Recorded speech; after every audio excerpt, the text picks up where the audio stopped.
Supreme court के न्यायाधीश न्यायमूर्ति संजय किशन कौल आज सेवानिवृत्त हो रहे हैं। उन्होंने शीर्ष अदालत के न्यायाधीश के रूप में 6 साल और 10 महीने से अधिक समय तक सेवा दी है।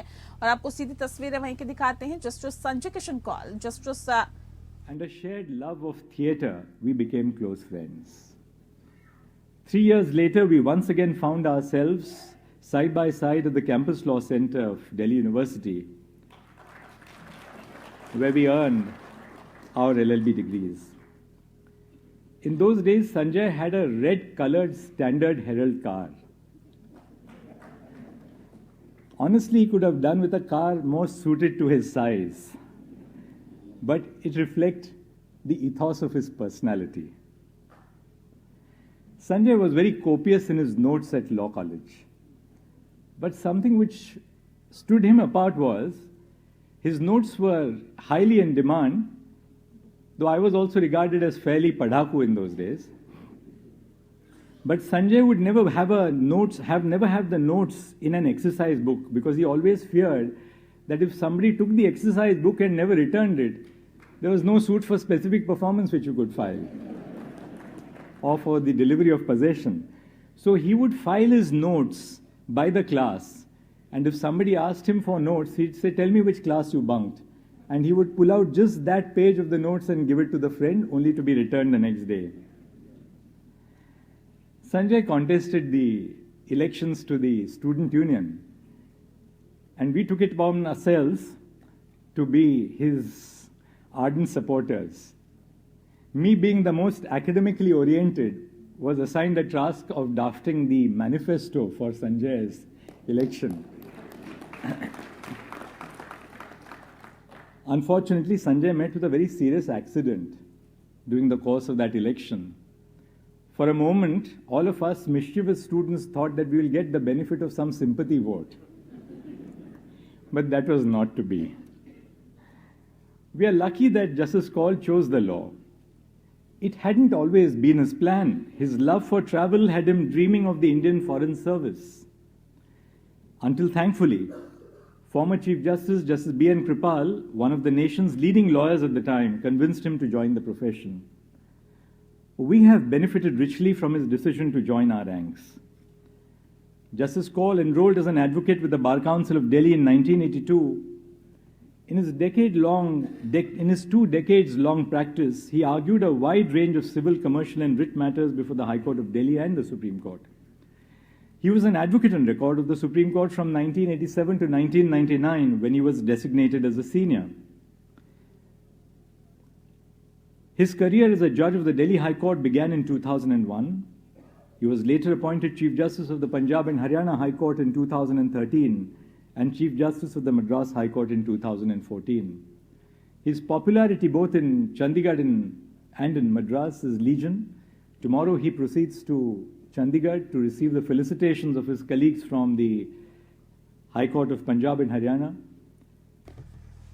वहीं सुप्रीम कोर्ट ने कथित दिल्ली आबकारी नीति घोटाले से जुड़े भ्रष्टाचार और मनी लॉन्ड्रिंग मामले में आम आदमी पार्टी के नेता मनीष सिसोदिया की जमानत याचिका को खारिज करने संबंधी 30 अक्टूबर के उनके फैसले पर पुनः विचार करने के अनुरोध वाली याचिका खारिज कर दी है। न्यायमूर्ति संजीव खन्ना और न्यायमूर्ति SVN भट्टी की पीठ ने सिसोदिया की पुनर्विचार याचिका खारिज की है। पीठ ने कहा है कि हमने पुनर्विचार याचिकाओं और उसके समर्थन में दिए गए आधार का ध्यान से अध्ययन किया है। हमारे विचार से 30 अक्टूबर 2023 के फैसले की समीक्षा करने का कोई मामला नहीं बनता है, इसीलिए पुनर्विचार याचिकाएं खारिज की जाती हैं। बुधवार को पारित अपने आदेश में न्यायालय ने इन याचिकाओं पर मौखिक सुनवाई के लिए सिसोदिया के अनुरोध को भी खारिज कर दिया। ईडी ने दिल्ली के पूर्व डिप्टी सीएम मनीष सिसोदिया के खिलाफ मनी लॉन्ड्रिंग का केस दर्ज कर रखा है, जबकि सीबीआई ने करप्शन के आरोप लगा रखे हैं। दोनों ही मामले में मनीष सिसोदिया की जमानत अर्जी सुप्रीम कोर्ट ने 30 अक्टूबर को खारिज कर दी है। इस मामले में सिसोदिया की ओर से रिव्यू पिटीशन भी दाखिल की गई थी। सुप्रीम कोर्ट ने इस मामले में मनीष सिसोदिया की रिव्यू पिटीशन खारिज कर दी है और साथ ही उस गुहार को भी खारिज कर दिया है, जिसमें ओपन कोर्ट में रिव्यू पिटीशन पर सुनवाई की गुहार लगाई गई थी। सुप्रीम कोर्ट ने कहा कि 30 अक्टूबर के फैसले में रिव्यू का कोई मामला नहीं बनता, ऐसे में रिव्यू खारिज की जाती है।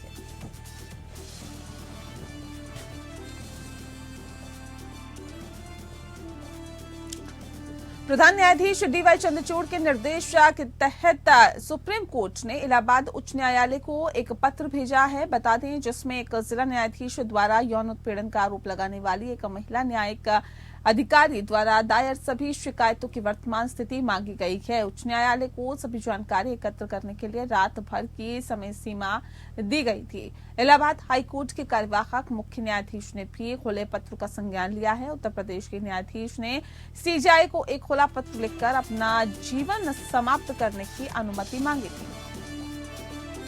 पत्र में उसने इस बात पर प्रकाश डाला था कि एक जिला न्यायाधीश और उनके सहयोगियों ने उसका यौन उत्पीड़न किया था। उन्होंने दावा किया कि इलाहाबाद उच्च न्यायालय के मुख्य न्यायाधीश से शिकायत के बावजूद कोई कार्रवाई नहीं की गई है। पत्र लिखने वाले ने तब उच्च न्यायालय की आंतरिक शिकायत समिति से शिकायत की और जिसे शुरू करने और जांच करने में 6 महीने लग गए। हालांकि उन्होंने जांच को एक दिखावा करार दिया, क्योंकि जांच में गवाह जिला न्यायाधीश के तत्काल अधीनस्थ थे। सिविल जज सुप्रीम कोर्ट के प्रधान न्यायाधीश को भेजे पत्र में लिखा है, बाराबंकी में तैनात के दौरान, आपको बता दें कि जब तैनाती हुई थी उसके दौरान ही जिला जज द्वारा उनका मानसिक और शारीरिक शोषण किया गया। कई बार उन्हें रात में मिलने को कहा गया। इस संबंध में शिकायत के बाद भी जब न्याय नहीं मिला तो मजबूर होकर पत्र लिखना पड़ा। जज ने न्याय न मिलने के कारण इच्छा मृत्यु की अनुमति मांगी है और इस मामले को लेकर जिला जज ने महिला जज को अपमानित किया था, लेकिन उन्होंने अपने पत्र में मानसिक और शारीरिक शोषण का भी आरोप लगाया। 13 दिसंबर को उन्होंने मामले में निष्पक्ष जांच की मांग करते हुए सुप्रीम कोर्ट का रुख किया। हालांकि न्यायमूर्ति ऋषिकेश रॉय की अध्यक्षता वाली पीठ ने उन्हें उनकी याचिका खारिज कर दी।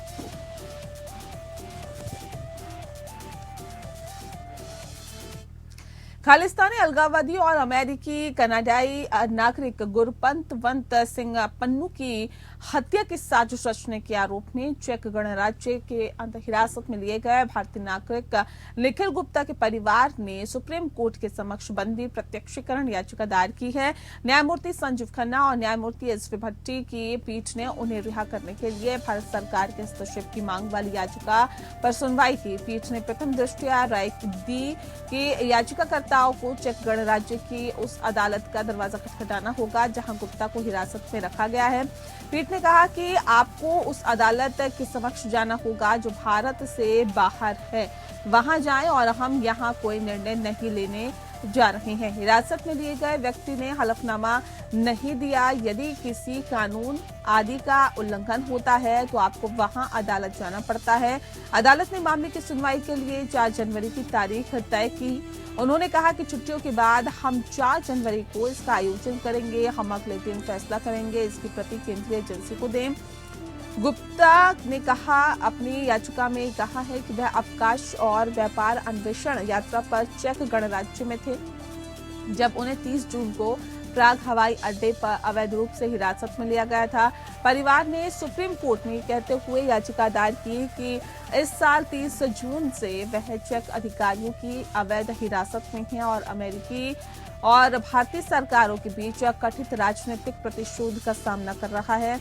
याचिका के अनुसार जैसे ही याचिकाकर्ता हवाई अड्डे से बाहर निकल रहा था, कुछ व्यक्तियों ने उससे संपर्क किया जिन्होंने खुद को कानून प्रवर्तन बताया। साथ ही साथ याचिकाकर्ता को बिना कोई कारण बताए हिरासत में ले लिया गया। साथ ही आपको बता दें कि याचिकाकर्ता ने मानवाधिकारों की सार्वभौमिक घोषणा के अनुच्छेद 12 का हवाला दिया जो व्यक्तियों को गोपनीयता, परिवार, घर या पत्राचार में मनमाने हस्तक्षेप के खिलाफ सुरक्षा प्रदान करता है और सम्मान और प्रतिष्ठा पर हमला से बचाता है।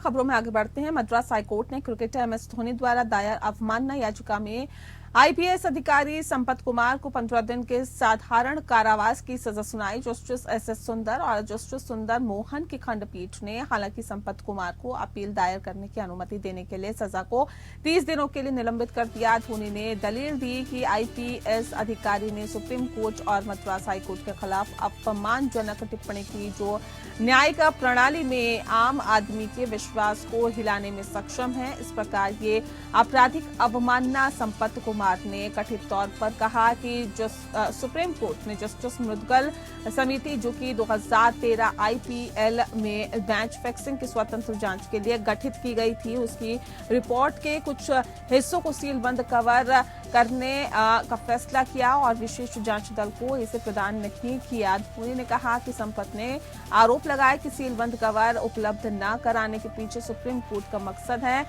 ये भी आरोप लगाया गया कि संपत ने हाईकोर्ट का अपमान किया और उसे बदनाम किया। साथ ही एडवोकेट जनरल ऑफिस और हाईकोर्ट के नामित सीनियर वकील के खिलाफ आरोप लगाए। मद्रास हाईकोर्ट ने पहले अंतरिम निषेधाज्ञा दी थी कि और जी मीडिया संपत कुमार और अन्य को MS धोनी के खिलाफ मानहानि वाले बयान देने से रोक दिया था। बता दें कि संपत कुमार ने ही शुरुआत की।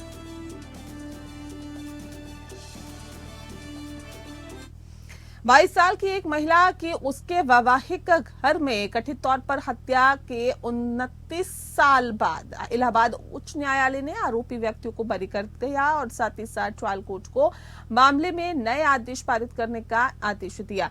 न्यायमूर्ति उमेश चंद्र शर्मा ने कहा है कि ट्रायल कोर्ट ने सबूतों को गलत तरीके से पढ़ा और साथ ही साथ 1998 में पारित अपने बरी आदेश में गलत निष्कर्ष दिया है। उच्च न्यायालय ने निष्कर्ष निकाला कि यह उचित संदेह से परे साबित हुआ कि शादी के 2 साल के भीतर एक अप्राकृतिक मौत हुई थी। दहेज हत्या मामले में जिसमें बरी करने का आदेश था, उसे अब उच्च न्यायालय ने रद्द कर दिया है। शिकायतकर्ता खड़ग सिंह का आरोप था कि उनकी बेटी अनीता, जिसकी शादी 1992 में हुई थी, को दहेज के लिए लगातार परेशान करने के बाद उनके ससुराल वालों ने हत्या कर दी। 1998 में आरोपियों को मामले से बरी कर दिया गया, जिसके बाद पीड़िता के पिता ने उसी वर्ष आपराधिक पुनरीक्षण याचिका दायर की थी और सबूतों पर गौर करते हुए हाईकोर्ट को ट्रायल कोर्ट के फैसले में कई खामियां मिली। अदालत ने कहा कि शराब और कीटनाशक के कारण पीड़िता की मौत हुई। इस संदर्भ में ये राय दी गई कि अगर पीड़िता ने स्वयं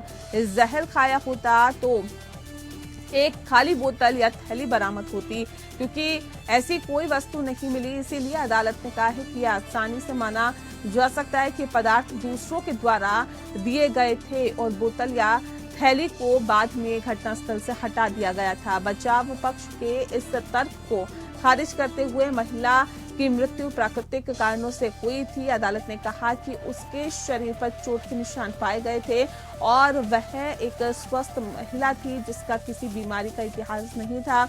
अदालत ने आगे तर्क दिया क्योंकि आरोपी ने घटना के बारे में किसी को भी सूचित किए बिना पीड़िता के शव को छोड़ दिया था, इसीलिए आरोपी के खिलाफ कुछ संदेह पैदा हुआ था। अदालत ने कहा कि ये भी साबित नहीं हुआ कि आरोपी या उनके किसी रिश्तेदार ने मृतक के अंतिम संस्कार में भाग लिया था।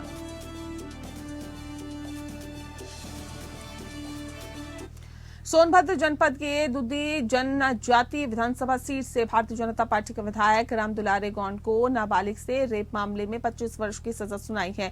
कोर्ट ने 10 लाख का जुर्माना भी लगाया है। दोषी को पीड़िता को देनी होगी 10 लाख का मुआवजा और इन हालातों में विधायक की सदस्यता समाप्त हो सकती है। घटना के समय आरोपी प्रधान पति का था और जो कि 2022 में विधायक बन गया। बता दें, फिर उसने समझौते के लिए बहुत दबाव बनाया, लेकिन भाई ने हिम्मत को नहीं हारा और साथ ही साथ अपनी बहन को न्याय दिलाया।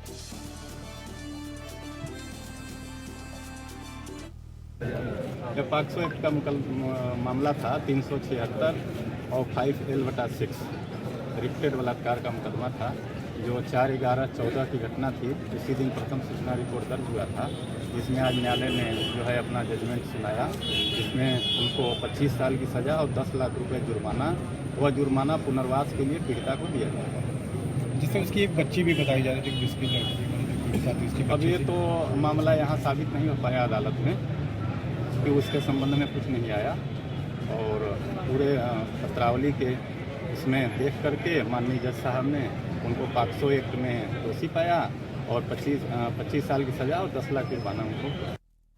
संसद भवन में स्मोक अटैक मामले में आरोपी ललित झा को दिल्ली पुलिस ने शुक्रवार को पटियाला हाउस कोर्ट में पेश किया, जहां पर कोर्ट ने उसे 7 दिन की पुलिस हिरासत में भेज दिया। ललित संसद की सुरक्षा में सेंध के मामले में आरोपी है। ललित से पहले अन्य आरोपियों को भी गिरफ्तार किया गया था।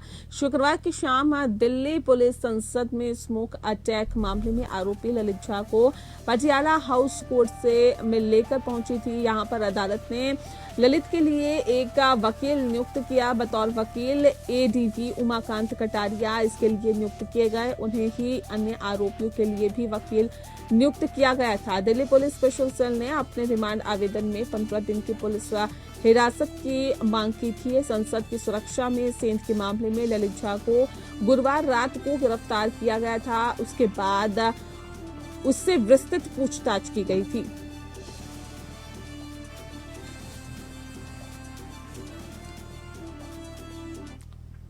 और इसी के साथ फिलहाल इस बुलेटिन में इतना ही। मुझे दीजिए इजाजत। नमस्कार। India Legal presents Courts Roundup.